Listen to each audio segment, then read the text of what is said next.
Welcome back to all students. आज हमारा topic है इंग्लिश का क्लॉज, जिसे हम क्लॉज भी पढ़ सकते हैं अपनी सुविधा के अनुसार। क्लॉज मेरा प्रोनाउंसिएशन मैं क्लॉज करता हूं तो मैं इसे क्लॉज ही पढ़ूंगा। तो क्लॉज के बारे में आज समझेंगे। क्लॉज शब्दों के उस समूह को कहते हैं जो किसी वाक्य का अंश पार्ट हो और जिसमें एक सब्जेक्ट और एक फाइनाइट वर्ब हो। तो क्लॉज को डिटेल में समझने से पहले हम समझेंगे कि फाइनाइट वर्ब क्या होता है, जिसे हिंदी में हम लोग परिमित क्रियाएं भी कहते हैं। फाइनाइट का अर्थ होता है लिमिटेड या फिर सीमित। तो फाइनाइट वर्ब वह वर्ब है जिसका नंबर और पर्सन उसके सब्जेक्ट के नंबर और पर्सन के अनुसार होता है। एग्जाम्पल के लिए हम लोग देखते हैं इसका। We read a lesson. Second देखते हैं, गोपाल रीड्स अ लेसन। देखिए, वी प्लूरल सब्जेक्ट है तो उसके साथ प्लूरल वर्ब का उपयोग किया गया है, रीड का। और गोपाल क्या है, सिंगुलर सब्जेक्ट है तो इसके साथ में उपयोग किया गया है सिंगुलर वर्ब का। अब थर्ड पर्सन के साथ जो है क्रिया का एस या ईएस फॉर्म लगता है। आप सभी जानते हो, नहीं जानते हो तो अभी जान लीजिए कि थर्ड पर्सन सब्जेक्ट के साथ वर्ब का एस या ईएस फॉर्म लगता है। इस वाक्य में रीड और रीड्स जो है वो फाइनाइट वर्ब्स है, मतलब ये सब्जेक्ट से बंधा हुआ है। जैसे देखिए, वी रीड, अब हम वी को बदल दें, वी की जगह ही कर दें तो ही रीड नहीं होगा, बल्कि क्या हो जाएगा, वो ही रीड्स हो जाएगा। इस कारण से हम इसको समझ सकते हैं कि यहाँ पर जो वर्ब है वो सब्जेक्ट से बंधा हुआ है, मतलब सब्जेक्ट को बदल देने से, ही कर देने से रीड भी बदल जाएगा। गोपाल रीड्स है, अब गोपाल को बदल दें, गोपाल को कैसे बदल दें, गोपाल की जगह हम आई रख दें, वी रख दें, यू रख दें, दे रख दें, तो क्या होगा, जो रीड है वो या रीड्स जो है वो चेंज हो जाएगा। तो हम समझ सकते हैं कि इस सेंटेंस में सब्जेक्ट और वर्ब एक दूसरे से जुड़े हुए हैं, बंधे हुए हैं, सीमित है। इस कारण से इसको फाइनाइट वर्ब कहा जाता है। चलिए नेक्स्ट देखते हैं, नॉन फाइनाइट वर्ब्स, अपरिमित क्रियाएं। जो वर्ब अपने सब्जेक्ट के नंबर और पर्सन से अनुशासित या जुड़ा हुआ या बंधा हुआ नहीं होता है, उन्हें नॉन फाइनाइट वर्ब कहते हैं। जैसे एक एग्जाम्पल देखते हैं, ही लाइक्स टू वॉक, उन्हें चलना पसंद है। अब यहाँ पर देखो, टू वॉक, टू एक इन्फिनेटिव वर्ब के रूप में भी जाना जाता है। टू के बाद हमेशा वर्ब का फर्स्ट फॉर्म लिखा जाता है। तो आप देखिए यहाँ पर टू के बाद हमेशा वर्ब का फर्स्ट फॉर्म लिखा जाता है। तो टू वॉक मतलब यहाँ पर इन्फिनेटिव टू के साथ वर्ब का फर्स्ट फॉर्म वॉक, तो टू वॉक एक साथ कंबाइन है। अब अगर हम इसके सब्जेक्ट को बदल दें, ही को बदल दें, सी कर दें, दे कर दें, वी कर दें, तो वो टू वॉक जो वर्ब है उसमें कोई चेंजेस नहीं होगा। और चेंज नहीं होने के कारण से इसको कहा जाता है अपरिमित क्रियाएं या इनफाइनाइट वर्ब, या सॉरी नॉन फाइनाइट वर्ब कहा जाता है। He likes to walk, to walk में कोई चेंजेस नहीं होगा। He is fond of walking, तो फॉन्ड ऑफ वॉकिंग है, तो वॉकिंग आप यहां पर देख रहे हैं, ऑफ वॉकिंग। अगर इस सब्जेक्ट को हम बदल दें, ही को अगर हम रिप्लेस कर दें सी के साथ, सी इज फॉन्ड ऑफ वॉकिंग, तो इसके वर्ब पर कोई प्रभाव नहीं पड़ेगा, कोई चेंजेस नहीं आएगा। इस कारण से हम इसको कहते हैं नॉन फाइनाइट वर्ब। देखते हैं कभी कभी वाक्य में सब्जेक्ट छिपा रहता है, केवल वर्ब रहता है, जैसे open the door, go there. अब यहाँ पर देखो सब्जेक्ट छिपा हुआ है, सीधे तौर पर है ओपन द डोर, दरवाजा खोलिए, मतलब खोलने का काम कोई सब्जेक्ट ही करेगा। हमको समझना है अपने से, गो देयर, वहां जाइए। अब जो निर्जीव है या फिर नॉन लिविंग थिंग है वो चल तो नहीं सकता, तो कोई अपना सब्जेक्ट ही रहेगा जो चलने का काम करेगा। रीड दिस बुक केयरफुली, किताब को ध्यान से पढ़िए, पढ़ने का काम कोई जीवित पर्सन ही कर सकता है। ठीक, तो ये नॉर्मल है, आप लोग इसको जानते भी हो। तो काइंड्स ऑफ क्लॉज के बारे में पढ़ेंगे, उपवाक्यों के प्रकार। ये 3 प्रकार के होते हैं। फर्स्ट है अपना मेन क्लॉज। मेन क्लॉज को हम लोग जानते हैं प्रिंसिपल क्लॉज या प्रधान उपवाक्य के नाम से भी जानते हैं। सबऑर्डिनेट या डिपेंडेंट क्लॉज भी इसको कहा जाता है। सबऑर्डिनेट मतलब होता है आश्रित उपवाक्य, जो है किसी दूसरे वाक्य पर निर्भर रहता है, उसको कहा जाता है। नेक्स्ट देखते हैं इसका कोऑर्डिनेट क्लॉज, जो 3rd नंबर है वो। फर्स्ट था मेन क्लॉज, सेकंड था सबऑर्डिनेट क्लॉज और थर्ड हो गया हमारा कोऑर्डिनेट क्लॉज। कोऑर्डिनेट क्लॉज को क्या कहा जाता है? स्वतंत्र उपवाक्य भी कहा जाता है। तो स्वतंत्र उपवाक्य या फिर इसको समानाधिकारी उपवाक्य भी कहते हैं, समान अधिकार वाले। इसका एक्सप्लेनेशन देखते हैं, तीनों का एक्सप्लेन देखते हैं, विस्तार देखते हैं। तो मेन क्लास के बारे में देखते हैं। मेन क्लास, जो क्लास स्वतः पूर्ण अर्थ रखता है, किसी दूसरे पर निर्भर नहीं रहता, उसे कहा जाता है मेन क्लास। किसी अन्य क्लास पर आश्रित नहीं रहता, उसे मेन क्लास कहते हैं। Example, this is the pen which I like, मतलब यह एक पेन है जो मुझे पसंद है। क्या बोल रहा है कि यह एक पेन है जो मुझे पसंद है। दिस इज द पेन, या पेन है।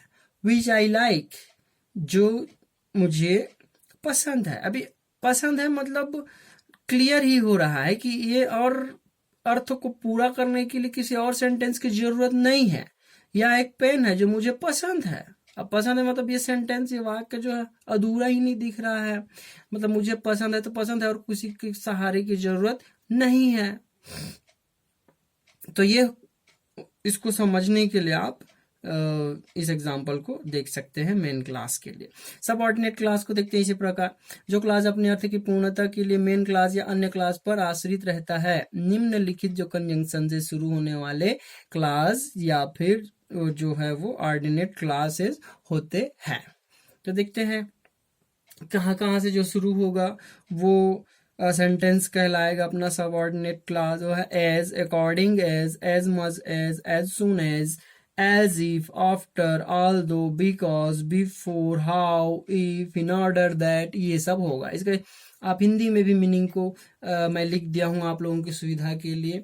एज के समान, अकॉर्डिंग एज के अनुसार, एज मच एज जितना की या जितना, एज सुन एज जैसे ही या ज्यों ही, एज इफ जैसे कि, आफ्टर के बाद, ऑल्दो यद्यपि, बिकॉज क्योंकि, बिफोर पहले, हाउ कैसे, इफ यदि, इन ऑर्डर दैट ताकि। अब हम देखते हैं इसका और अगला क्रम में। लेस्ट, लेस्ट मीन्स होता है ऐसा ना हो कि या फिर कहीं। प्रोवाइडेड बशर्ते, प्रोवाइडेड दैट बशर्ते कि, सिंस चूंकि, दैट, दैट का उपयोग अलग अलग होता है यहाँ पर। एडजेक्टिव के रूप में वह होता है, कंजंक्शन के रूप में जो होता है, की भी होता है, अलग अलग पर्पस पर। दो मीन्स होता है, यद्यपि। टिल मीन्स होता है जब तक, तक या जब तक। अनलेस नहीं तो, पिछली क्लास में पढ़े थे इफ अनलेस, वहां पर अनलेस नहीं तो। व्हेन कब या जब दोनों होता है। एडजेक्टिव, रिलेटिव एडजेक्टिव के रूप में व्हेन का अर्थ है जब भी होता है, और क्वेश्चन के रूप में कब होता है। वेयर कहाँ और जहाँ दोनों। यहाँ पर वेदर, वेदर मतलब की के सेंस में इसका उपयोग किया जाता है ज्यादातर। विच मतलब जिसका या जिनका या किसका या किनका भी होता है। वाइल जबकि, और वाई मतलब क्यों। नेक्स्ट देखते हैं अगला, I do it because I like it. यहाँ पर देखो कंजंक्शन का काम कर रहा है कौन? बिकॉज, बिकॉज यहाँ पर कंजंक्शन का काम कर रहा है। तो कौन सा कंजंक्शन है ये? Subordinate conjunction. तो इतने हैं वो सब ऑर्डिनेट कंजंक्शन को हम याद तो नहीं कर सकते, तो क्या करेंगे हम कोऑर्डिनेट कंजंक्शन या कोऑर्डिनेट क्लास के अंतर्गत जो कंजंक्शन उतने को याद कर लेंगे, इस वाली से वो वाली उस वाली जो है कम है तो उसको पढ़ लेना, तो इस वाले को आप समझ जाओगे। आई डू इट, मैं करता हूँ, बिकॉज आई लाइक इट, क्योंकि मुझे पसंद है। तो यहाँ पर जो बिकॉज है ये वाला वो हो गया हमारा सबऑर्डिनेट कंजंक्शन। यहाँ पर दैट सबऑर्डिनेट कंजंक्शन, मुझे आशा है कि मैं सही था, वह सही था। He must stay where he is, उसे रुकना चाहिए जहां वह है, जहां है उसे वहीं रुकना चाहिए। तो यहाँ पर वेयर है, जहां का उपयोग के रूप में, अर्थ के रूप में इसका उपयोग किया गया है। कोऑर्डिनेट क्लास के बारे में समझते हैं। जो क्लास एक ही रैंक या ऑर्डर के होते हैं, एक समान महत्व वाले होते हैं, ये साधारणतः कोऑर्डिनेट कंजंक्शन कहलाते हैं। इसे जो प्रारंभ होगा, जो कोऑर्डिनेट कंजंक्शन जो है किन किन शब्दों से प्रारंभ होगा उसको देख लीजिए। एंड और बट, यही ज्यादातर आप साधारण सेंटेंस देखेंगे, एंड से स्टार्ट होगा, कनेक्ट होगा, सॉरी, दो सेंटेंस जो है आर से या बट से इत्यादि द्वारा जुड़े रहते हैं। कभी कभी कंजंक्शन के बदले कॉमा का उपयोग भी कर दिया जाता है या सेमी कॉलन का भी उपयोग कर दिया जाता है। किसके लिए? कोऑर्डिनेट क्लास के लिए। अगला देखते हैं, मुख्य कोऑर्डिनेट कंजंक्शन निम्न है। मतलब कैसे पहचानेंगे कोऑर्डिनेट कंजंक्शन को? तो ये जो सब ऑर्डिनेट कंजंक्शन की अपेक्षा कोऑर्डिनेट कंजंक्शन की जो संख्या है वो कम है, तो आप इसको याद रख सकते हो। जैसे एज वेल एज के साथ साथ, एंड, बट और किंतु, बोथ दोनों, नॉट ओनली बट आल्सो न केवल बल्कि भी, बोथ एंड दोनों, और उसके अलावा और तीसरा ऑप्शन के लिए दिया रहेगा तब, इधर दो में से, इधर आर दो में से कोई एक, नीदर आर जो ऑप्शन दिए गए उनमें से कोई नहीं, या ना तो भी के नाम से जाना जाता है इसको अर्थ के रूप में, अदरवाइज अन्यथा, हाउएवर फिर भी, तब भी, सो इसलिए या ताकि के रूप में उपयोग होता है, फॉर क्योंकि, और या आप लोग जानते हो, स्टिल तथापि, फिर भी, येट तो भी, या मगर के रूप में, एल्स अन्यथा के रूप में इसका उपयोग होता है। ये सब के सब जो है किस रूप में यहाँ पर उपयोग हो रहा है? यहाँ पर कोऑर्डिनेट कंजंक्शन के रूप में उपयोग ये हो रहा है, और कनेक्टर के रूप में, कंजंक्शन के रूप में। ठीक है, दो वाक्यों को जोड़ने का काम कर रहा है यहाँ पर जितने भी वर्ड है, तो इसको आप अच्छे से याद रख लेना। इसी को, किसको? कोऑर्डिनेट कंजंक्शन को। इसको आप याद रख लिए तो आप सब ऑर्डिनेट कंजंक्शन को याद करने की जरूरत नहीं है। इनसे जो बच जाएगा वो सबके सब ऑर्डिनेट कंजंक्शन में चला जाएगा। आपको पहचानने के लिए अगर आता है तो फाइंड क्लास करके क्वेश्चन पेपर पर दिया रहेगा, वहां से आपको पहचानने हैं कि वो सब ऑर्डिनेट क्लास है या फिर कोऑर्डिनेट क्लास है। इसके बारे में आपका 1 नंबर चला जाएगा अगर इसको आप याद नहीं रखोगे, ध्यान से इसको नहीं समझोगे तो। अच्छे से देख लेना, इसका मैं पीडीएफ डाल दिया रहूंगा, आप लोग वहां से भी इसकी तैयारी कर सकते हो। कोऑर्डिनेट कंजंक्शन के प्रयोग के बारे में देखते हैं हम लोग। यहाँ पर देखिए, एंड का मतलब होता है और, तो दो वाक्यों को जोड़ने के लिए इसको कैसे किया गया देखिए। मैन डिस्कवर्ड फायर, मानव ने आग खोजा, एंड लर्न टू कुक, और खाना पकाना सीखा। बट का उपयोग देखिए यहाँ पर, बट का जो है कनेक्टर के रूप में, कंजंक्शन के रूप में उपयोग हुआ है। We knocked at the door, हमने दरवाजा खटखटाया। क्या किया? नॉक किया, खटखटाया। बट नो वन आंसर, लेकिन किसी ने आंसर नहीं दिया, उत्तर नहीं दिया।